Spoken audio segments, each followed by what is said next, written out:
So I'm here with my friend Kim Whaley. Kim is a constitutional scholar. She is a tenured law professor at the University of Baltimore Law School. Have you been teaching there 17 years now, or did I make that number up? I think that sounds about right. Yikes. Yeah. She has also been a legal analyst on a number of news networks. Are you presently still doing that with ABC News? Yes, I'm still with ABC.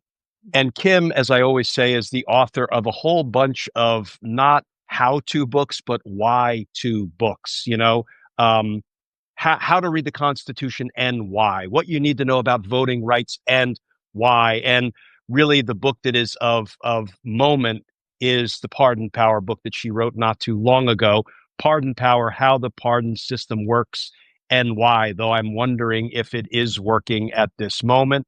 Certainly, not as intended, but especially the Pardon Power book is so timely right now because of what we'll discuss in a few minutes, which is the combination of the Supreme Court granting Donald Trump absolute presidential immunity and, you know, declaring that the pardon power is a core constitutional power. Those two things together feel like they could spell the end of our republic. I know that sounds hyperbolic, but I don't believe it is. And I believe Justice Sotomayor in her dissent suggested that.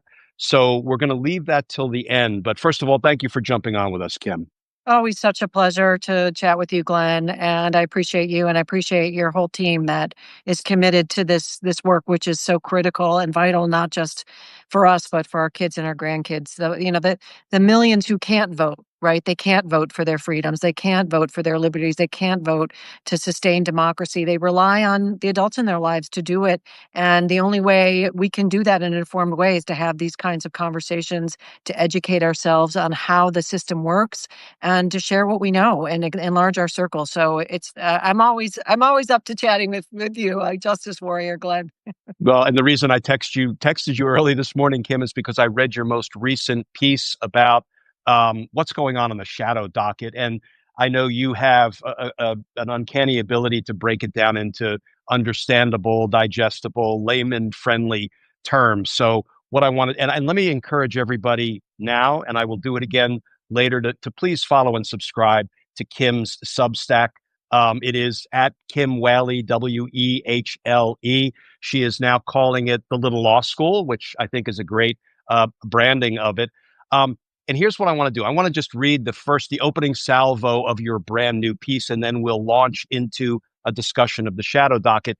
You say, for decades, it's been no secret that Donald Trump lacks respect for the law.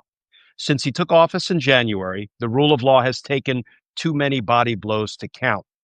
It's also well known that the justices in the 6-3 majority on the Supreme Court, half of whom were handpicked, are extremely loyal to Trump. Scholars will debate the implications of their pro-Trump rulings for years to come. That's to be expected. It's how the majority is handing Trump keys to the kingdom, that is, through the shadow docket, that is especially troubling this round. So, can you tell our viewers, first of all, what the hell is the shadow docket and why does it seem to be having a moment right now, in your opinion? The shadow docket is just a name that another law professor assigned to a procedural mechanism to short circuit normal Supreme Court review, and to get emergency cases resolved immediately. That's basically the idea. So historically, think about people that are on death row, right? They have a night or two to get their claim that their death sentence was unlawful before court after court. The governor says no. If it's in a state that the governor can relieve the death penalty and give life in prison, and their last resort's the Supreme Court. And there might not be time in the 24 hours to go through the whole process of getting a case fully briefed before the court. So the court will issue a shadow docket emergency ruling and say, listen, we're just going to stay the current death sentence, the lower court's decision that can go forward until we can really think about the merits, the heart and soul of whether this person is properly on death row.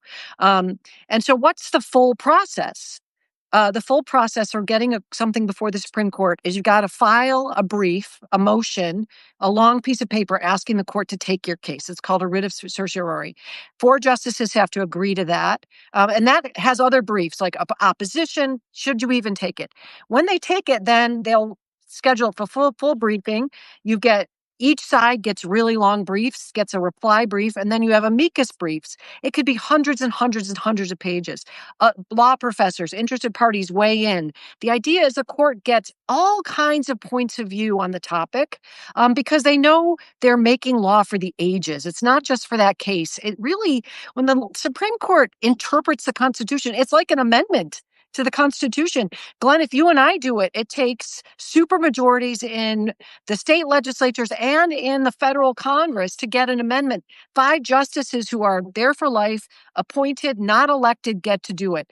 Then they'll hold oral argument. Then they sit on it, they debate it, they'll issue rulings that can go tens, sometimes over 100 pages. The shadow docket cuts through all of that and says, okay, this is an emergency. We're going to reverse the lower court now, because otherwise something really bad will happen to the party wanting it reversed. So remember, we talked about, okay, what bad could happen? Someone could be executed. Their life is over. What is Donald Trump doing since January 2nd? He's making the argument, the irreparable harm, the injury that's so emergency is I basically can't do whatever I want right now. So the reason that this is such an abuse, Glenn, is because things like, does 8 people who are being sent to South Sudan, they're not from South Sudan, they didn't get due process. In South Sudan, there's a political crisis. They could be tortured and murdered in prison there. Their lawyers say, listen, we need to see whether they should be sent to South Sudan. The lower court said, yeah, we agree. Don't send them. Supreme Court on an emergency says we're going to let Donald Trump do what he wants to do and send them to South Sudan without due process. Things like Doge. Doge is a made-up agency. Agencies are created by Congress. Can Doge, who we don't know who these people even are they federal employees? What are their names? What's the purpose besides efficiency? Can they get, Glenn, Americans' private protected information with the Social Security Administration, your most personal stuff that you give to the government? Can Doge just have that and rove through it because they want it for efficiency's sake? Lower court said, no, we got to figure out why the heck you want it. If you're complying with all the laws that protect individual personal private information, the Supreme Court said, emergency, Trump wants it now for efficiency.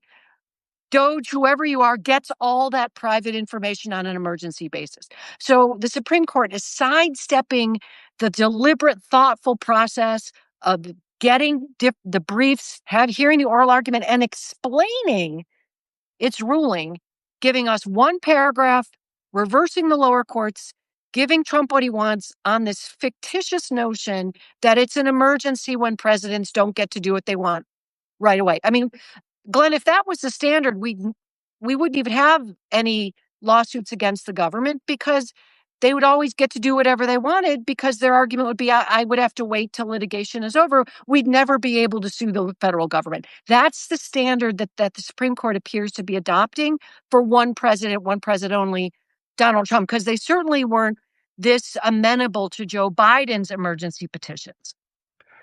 And this is why I love talking to Kim Whaley, because I think you bring it into such sharp focus when you talk about how, a common occurrence when it comes to the shadow docket, having to decide things quickly, are like in the death penalty arena when somebody is headed to, the death chamber, which is what they call where they execute inmates. And this thing needs to be decided right now, right? So I guess I would say the shadow docket can be used for good.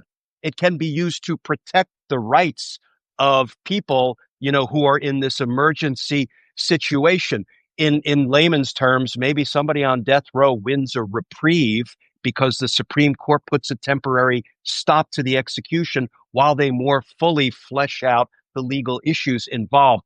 Wouldn't it be nice if the Supreme Court granted a reprieve to democracy every once in a while in the way Donald Trump seems to be killing so many aspects of American democracy. But now let me ask you, what are the dangers of the shadow docket, and what, if any, benefits are there to the shadow docket? And I think you've already brought one to our attention, putting a temporary hold on executions to make sure they're not wrongful executions. Yeah, so it's kind of like a temporary restraining order. If anyone knows anything about those, a TRO, say you've got somebody who's stalking you, or there's a domestic abuser, and you need to get a judge to basically say, stop what you're doing until we can figure out whose rights are being violated, if anyone's. All that a shadow docket ruling does is it puts a hold on the lower court's decision. So the hold in the death penalty thing would be like, we're not going to execute you yet. You might still get executed, but we're just going to wait till it plays out. The danger with what the Supreme Court is doing is, by the time, this stay on behalf of Donald Trump, we're going to put a stay on the lower court's order stopping him from destroying the government, basically. And by the time you get to the actual case, the damage is already done. Like Yeah. he's winning the war under the pretense that this is just a temporary decision. It's not a temporary decision. I mean, one of the rulings, Glenn, had to do with the Department of Education, right? Can the Secretary of Education just fire tens of thousands of personnel within the Department of Education, potentially in violation of law, including people that implement things like the laws protecting disabled children or the laws protecting low-income children.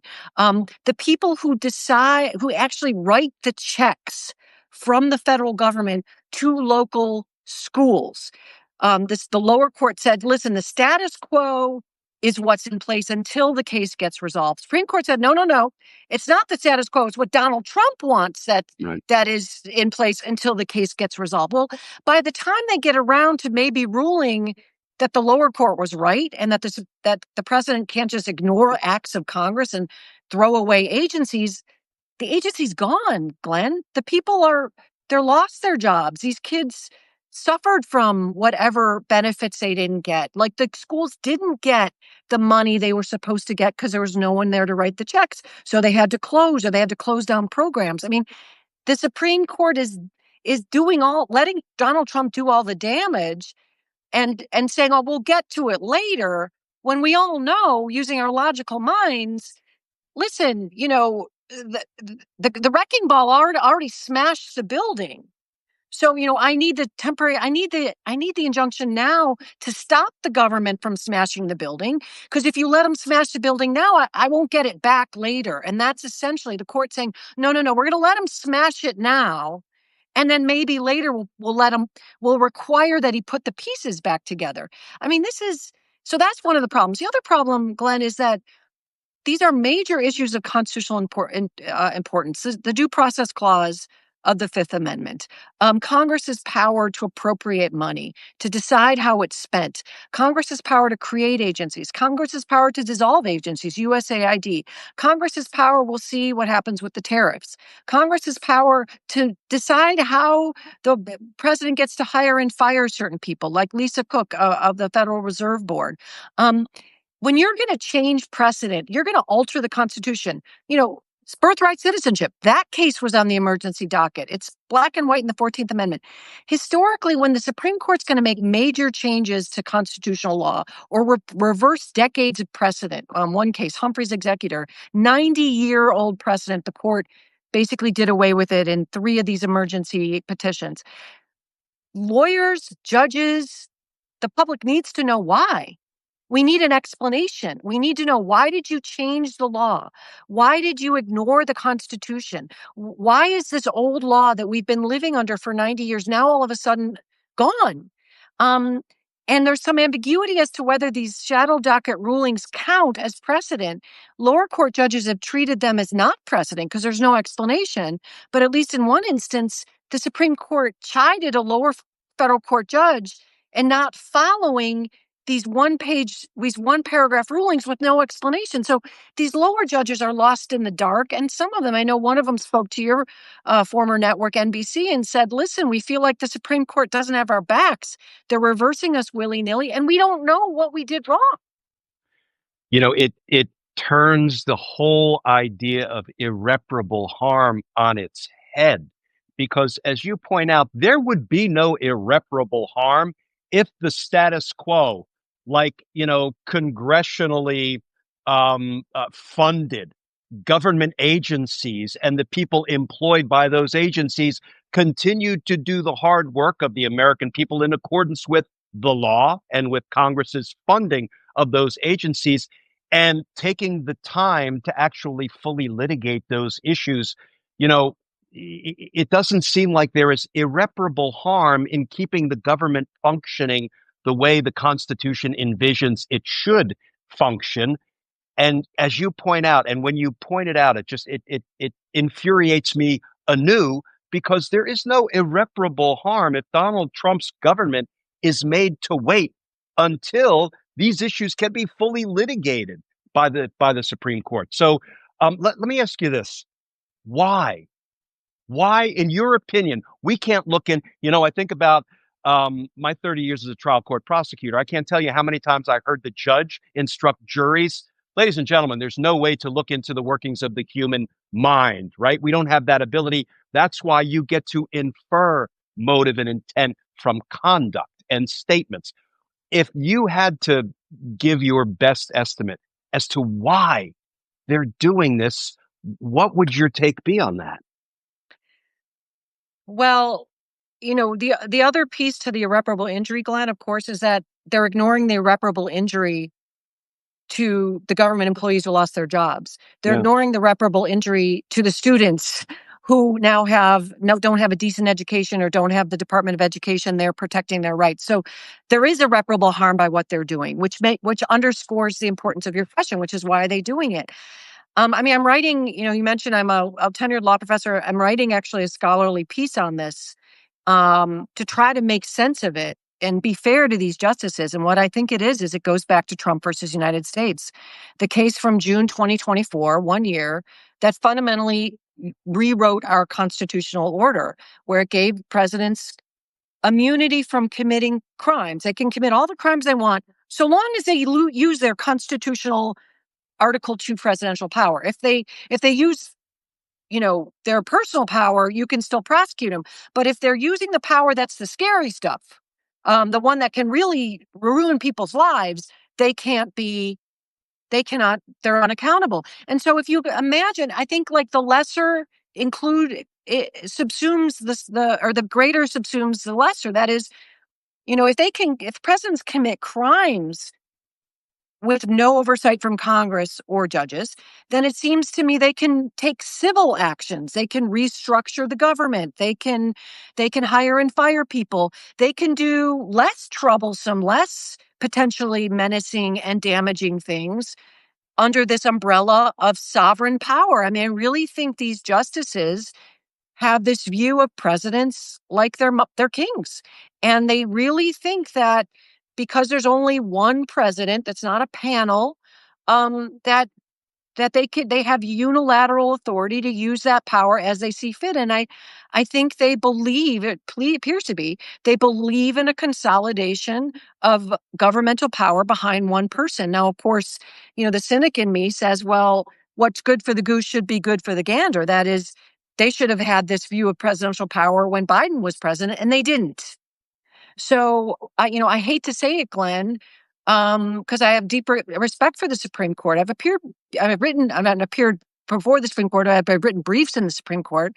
I appeared before the D.C. Circuit in our oral arguments, but I really think there's an ideological bias here. It's a political institution, and I say in my column, I think they're committing judicial malpractice, and it's a sobering thought, but it's deeply, deeply troubling because they cannot be fired at the ballot box. Even Donald Trump, in theory, can be fired at the ballot box, or the Republican Party come the next presidential election cycle, but Supreme Court justices can't. Yeah. And before we move on to the Supreme Court, amending the Fourth Amendment. I know that sounds smart alecky, but that to me is what they did. Um, let me just finish up by saying, and you already touched on it, when you have trial court judges and appeals court judges, the federal circuit courts of appeal, who, first of all, the trial court conducts hearings, sometimes full blown trials, and reaches very thoughtful, supportable opinions and decisions and rulings, sometimes, as you say, authoring, 70, 80, 100 page tomes setting out why they are ruling the way they are, including lots of precedent that seems directly supportive of their rulings and their conclusions. The appeals court, like the Ninth Circuit Court of Appeals out in California, then affirms that, and the Supreme Court on the shadow docket says, guess what, folks? You're all wrong. Not going to tell you how, not going to tell you why, not going to give you any guidance to make it right moving forward as you continue to litigate this very case, but you're all wrong. That's beyond disrespectful. That, I maintain, is corrosive to the operation of the federal judiciary. And, it feels like the Supreme Court, in what seems to be counterintuitive, is sort of destroying the legitimacy of the very branch of government that the justices sit atop. And I have no explanation for that. I think they're drunk with their own power. They're untouchable. And I've said, we've had these conversations before. If there's no tickets for speeding, people will speed, right? Once you get the speeding ticket in the mail, you'll slow down on that street because you know that there's a machine there that can tag you. There's no tickets for speeding in the Supreme Court, and there's no tickets for speeding in the White House, and that's where we are. But I want to underscore another point you made. The shadow docket actually has a test, a 4-part test. The Supreme Court is supposed to not just take any old case. They not only are supposed to consider who's actually being harmed if they interject their views, which, as we talked about, it's not Donald Trump really being harmed. It's the people that Donald Trump is targeting that are clearly being harmed. But also, they're supposed to only in step in if clearly the lower courts got the law wrong. We're talking about the plain language of Section 3 of the 14th Amendment guaranteeing birthright citizenship. We're talking about 90-year-old precedents. We're talking about the appropriations clause in the U.S. Constitution. We're talking about the Article 1 lawmaking authority of the United States Congress. I mean, this isn't hard. I mean, this is not any gray area where maybe the lower court got it wrong. They clearly didn't get it wrong because they're applying the plain language of the Constitution. So this is these justices literally throwing out before our very eyes the plain language of the Constitution in certain instances. And we're supposed to consider them conservative? They're supposed to be textualists? Oh, they're originalists? They care so much about the plain language. They're not even adhering to it. And that's why, Glenn, I think, you're all the work you do, and I hope people do sign up for my little law school Substack.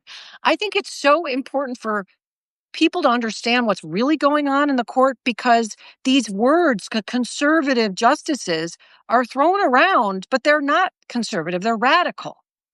It's actually the progressive or more liberal justices that want to keep the status quo. They're like, whoa, whoa, whoa, whoa, whoa. Like, we're not supposed to be doing it this way. We're supposed to be applying the law, and we're supposed to be following the procedure and the 4-part test and looking at irreparable harm and adhering to precedent. Like, what are you guys doing? They're actually the conservative justices, but we talk about them the wrong way. Yeah, and I have to make a smart alecky point because I'm a Jersey guy and it's part of my DNA. And when I read, and this is going to transition now to the Fourth Amendment case, where I think they amended the Fourth Amendment, or at least said racial profiling is good to go if you're a Hispanic, you're Latino. Um, but when I saw in Brett Kavanaugh's separate concurrence, there was no majority opinion. At one point, he said, "My goodness, if we ruled otherwise, we might have to overrule precedent." Perish the thought. And I wanted to say, Brett, have you met Roe v. Wade? Come on now, sport. We're not buying that nonsense. So let's talk about a piece, not the piece I wrote for Substack, but I titled it The Fourth Amendment amended, which of course the Supreme Court doesn't have the legal authority to amend the Constitution. Um, and yet, when you look at the Fourth Amendment, I am a con law geek. I am not an expert the way you are, but the Fourth Amendment is my favorite amendment, right? The right of the people to be secure in their persons, houses, papers, and effects against unreasonable searches and seizures shall not be violated. They amended it to add a clause unless you look a certain way, you speak a certain way, and you happen to be in the vicinity of day laborers. Then guess what? You're shit out of luck because you don't have the Fourth Amendment protections in the same force as others do. So, what is your view on what I believe to be a horrific mangling of our Fourth Amendment protections? I mean, I agree with you. And again, I mean, it was nice that Justice Kavanaugh gave us some explanation, but his explanation was this whole, well, Trump wants to fix immigration, so we have a lot of immigrants in LA. I mean, it's this idea that, well, the president wants to do it, so that's a reason to dispense with the Constitution.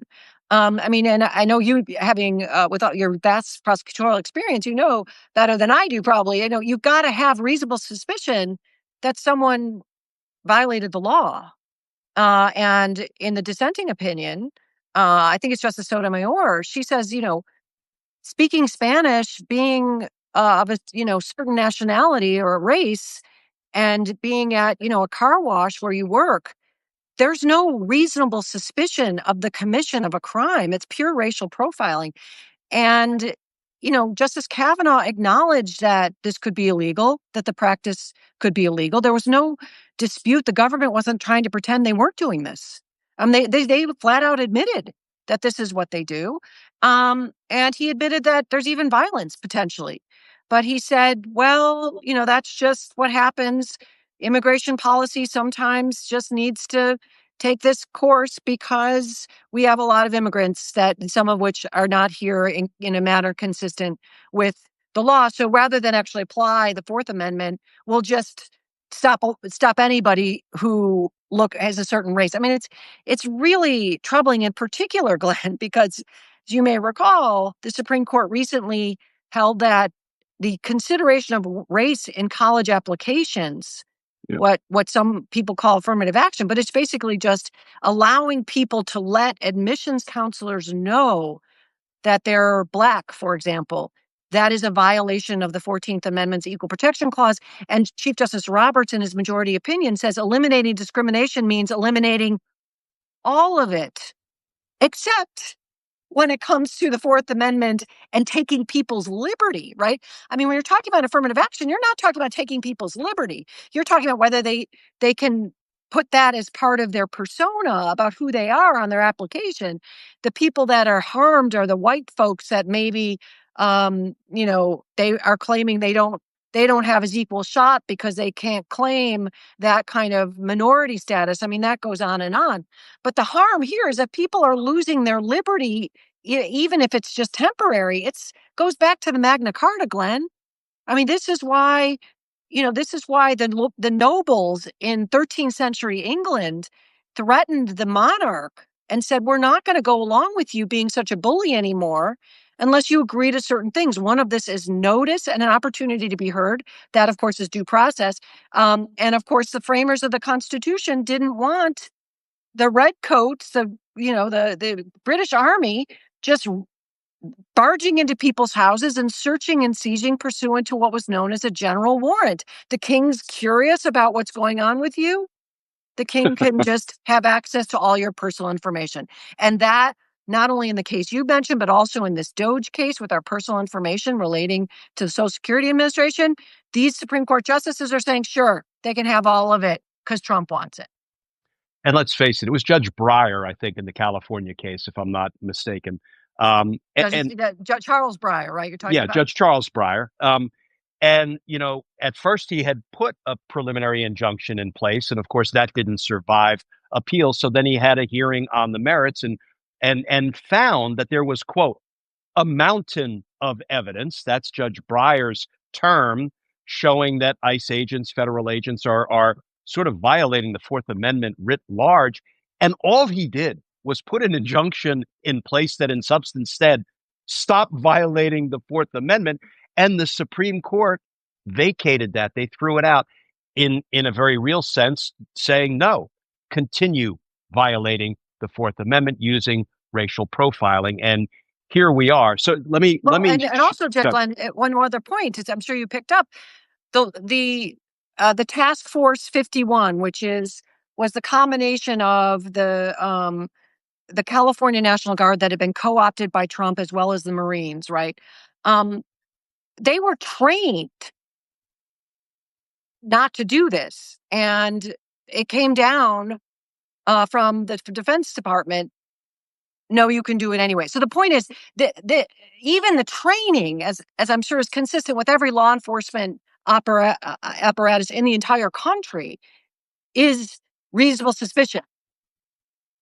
This is really, really a flagrant disregard of not just the Fourth Amendment, controlling Supreme Court precedent, but decades of practice. So, what is the message being sent to other law enforcement, to the FBI new recruits that now don't get 20 weeks of training, they get 60 days of training, that don't need a college education? The ICE recruits that are getting big bonuses for joining ICE. I mean, what is the message being sent to these people, not just in terms of violating the racial profiling, but taking other steps that, the Fourth Amendment applies to your person as well. Seizure of your body is also protected against under the Fourth Amendment, not just, your personal belongings. And I think this is a green light for more violence from the government against potentially innocent people without the Constitution intervening, because the Supreme Court thinks it's okay for Donald Trump to suspend the Constitution for now.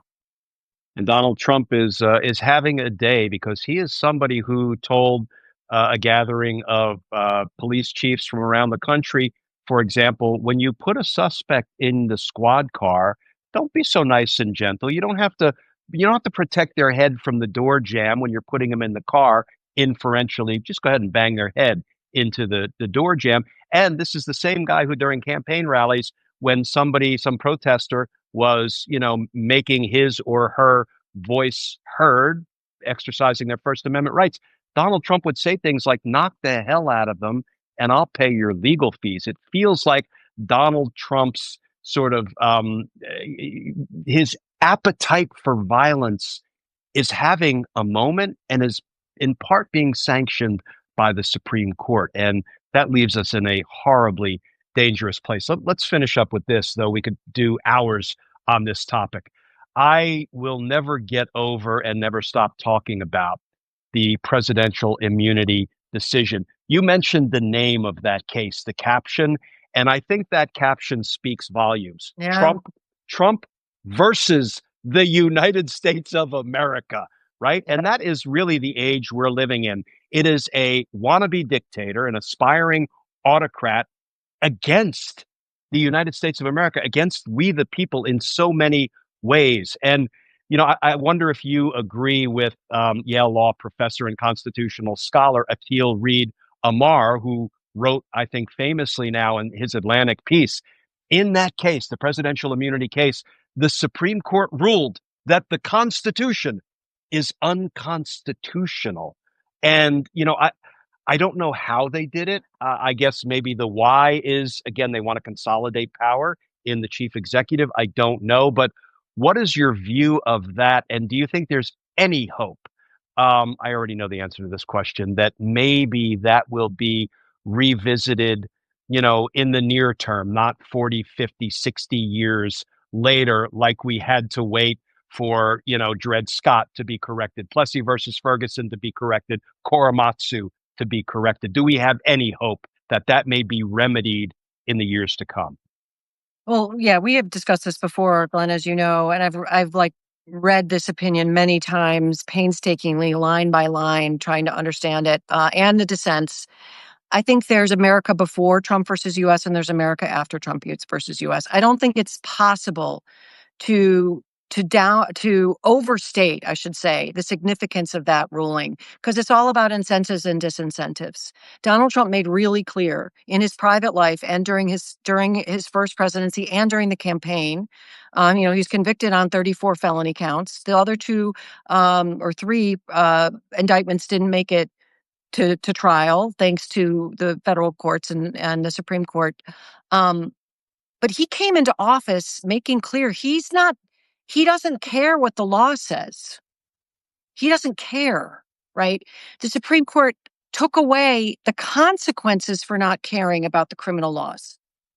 It just said, okay, well, you can continue to not care. And by the way, you cannot even be indicted for it after you leave office. Do whatever damage you want, commit as many crimes as you want.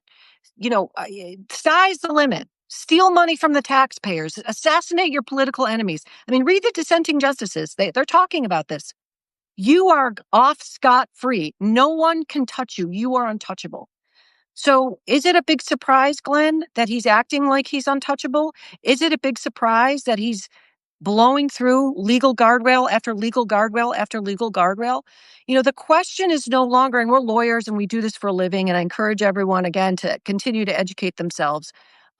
So the question is, what's the law said? I think is important. But the more critical question is, if we are in a post-rule of law presidency, which we are, what do we do? What do we do about the fact that the law no longer operates to constrain bad behavior the way it does for me and you and everyone in our community? We stop at stop signs. We stop at red lights. We don't attack our next door neighbors because we know we could get in trouble with the law. That's not the case with the presidency.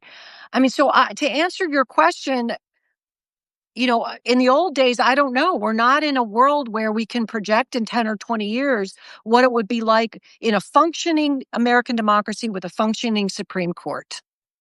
Um, I don't know we'll ever be in a position where we'll have a Supreme Court that, again, will be able to just look at that case and a normal president and say, maybe we should tweak it. The question really is, will we ever have a free and fair presidential election again? Will we have a functioning two-party system where both parties are committed to democracy and not just to a particular ideological power, struggle and a particular man? And, I know people in the chat are saying, what can be done about it? Step one is education, what we're doing. I wrote a book, How to Read the Constitution and Why. You mentioned it. Um, Step two is courage. Courage. And I talked about this at your Team Justice meeting. People are getting afraid. Things since the assassination of Charlie Kirk are getting even more extreme. We're seeing really terrifying things coming out of Stephen Miller, people being fired for exercising their First Amendment rights to comment on Charlie Kirk's legacy and maybe not. What we're hearing from a lot of people on the right. And so stay in the game to the extent you're comfortable. Speak your truth. And then the third piece is we need numbers, Glenn. Experts have said 3.5% of the population pushing back consistently against a slide into authoritarianism can turn it around. That's historically across the globe. That's 11 to 12 million people every day. Million. It can't just be me and you and a handful people listening. That's great. Everyone needs to say, what can I do today? What group in my neighborhood can I form?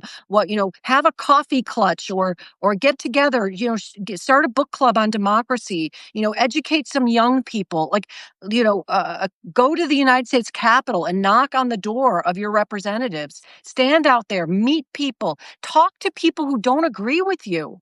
And be open-minded. We need, Glenn, to all come together, party affiliation aside, and hold the line and push back in this moment. Yeah. And that is, I think, at its core, where we are. I have been saying for a long time, no one person can save us. No politician, no judge, no prosecutor, no special counsel, no Hollywood type. No one person can save us. But we can save us. We, the people, listen, it's always been up to us. It will always be up to us. And that's why when you're scared, when you're anxiety ridden, when you're despondent, when you feel like things are hopeless, you're not helpless. You can do all of those things that Kim just said. And if we all got in the game, and I know the people who gravitate toward, this channel and our discussions, they are in the game. But you know what? Double your efforts, triple your efforts. You can get involved in supporting nonprofit organizations that are in court fighting for our rights every day. They're not our lawyers. We don't retain them. We don't pay them. But there are dozens and dozens of them. I hesitate to begin naming them because there are so many.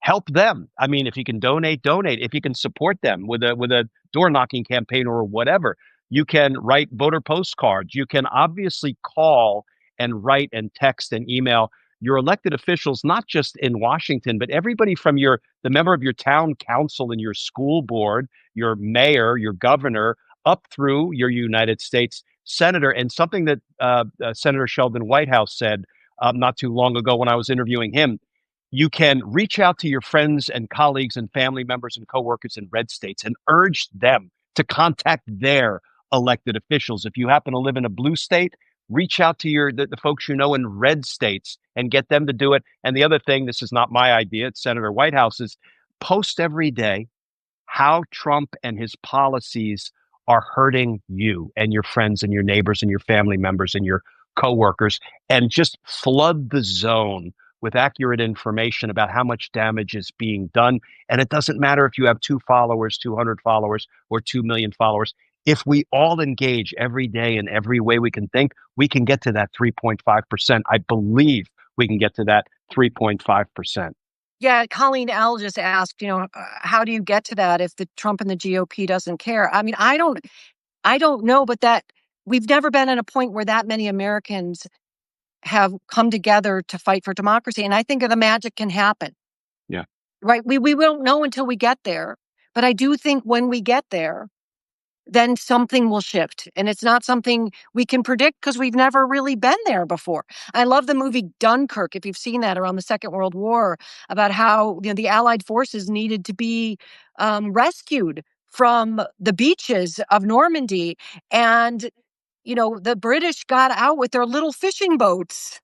It gives me chills. And thousands of them in the middle of the night crossed the English Channel and brought these people to safety in the middle of the night.